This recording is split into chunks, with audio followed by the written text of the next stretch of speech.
السلام علیکم ورحمۃ وبرکاتہ۔ اولاد ہی بری کیوں؟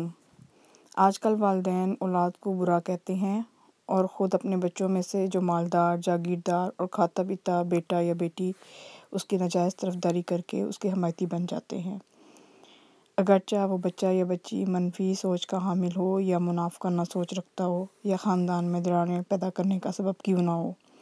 ایک دور تھا جب دولت، رتبہ اور اعلیٰ اختیارات کے ملنے کے بعد انسان کی اصلیت کا پتہ چلتا تھا، مگر آج کل دل دولت کی ہوس میں داغدار اور بدبودار ہوتے جا رہے ہیں۔ اب والدین کے ہاں اولاد کی پہچان دولت اور پیسہ بن گئی ہے۔ والدین صرف اسی اولاد سے محبت کرتے ہیں جس کے پاس روپیہ پیسہ ہے، اور یوں والدین کی سوچ نے اولاد کی محبت کو بھی کاروبار بنا دیا ہے۔ مگر یاد رکھیں، جہاں رشتے روپے پیسے کے لیے جوڑے جاتے ہیں وہاں ہاتھ اور ساتھ خالی رہتے ہیں۔ اگر دولت سے نام روشن ہوتا تو اس وقت سب سے زیادہ قارون کے نام لیوا ہوتے۔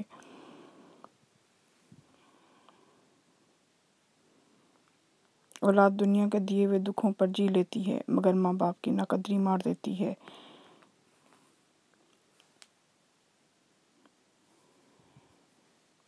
اولاد کی محبت کے پودے کی جڑیں دولت کے پانی اور ناانصافی کی کھاد سے کبھی نہیں بڑھتیں۔ روپیہ پیسہ آسائش اور سہولیات دے سکتا ہے، سچے رشتے نہیں۔ آؤ ہم سوچیں کہ کس طرح سے والدین اور اولاد کے درمیان ناانصافی کو دور کر سکتے ہیں۔ والدین اپنی اولاد کو دوسروں کی طرز زندگی کی مثالیں دے دے کر اپنی شخصیت کی خامیوں سے متعارف کرواتے ہیں، نہ کہ خوبیوں سے۔ اور اگر والدین کسی ایک بچے کی طرفداری کریں تو باقی بچوں کو نظر انداز کر کے والدین بہت بڑی غلطی کرتے ہیں۔ اولاد میں ایک دوسرے کے خلاف بات کرنے اور اکسانے سے والدین اپنی عزت کھو دیتے ہیں۔ اولاد کو اعتماد میں دینے اور اس کی رائے لینے کا رواج اب کم ہو گیا ہے۔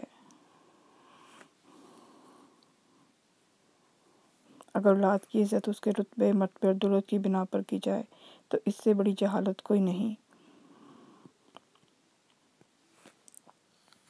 والدین کے مسائل میں بروقت سمجھداری اولاد کا اعتماد بڑھاتی ہے اور اولاد کو اس قابل بناتی ہے کہ وہ اپنے والدین کی شخصیت پر اعتماد کر سکیں۔ مگر خون کے رشتوں کا خون ہونا عام سی بات ہے جب رشتہ داری صرف دولت کی وجہ سے کی جائے۔ کبھی ہمیں یہ سوچنا چاہیے کہ کیا واقعی ہم غلط ہیں یا ہمارے بچے؟ اگر ہم حقیقت سے پردہ اٹھا کر دیکھیں تو ہم اس چیز کو جانچ لیں گے کہ ماں باپ کی کمزور قوت فیصلہ کی عادت اور اولاد کو بزدل اور ذہنی طور پر کمزور بنا دیتی ہے۔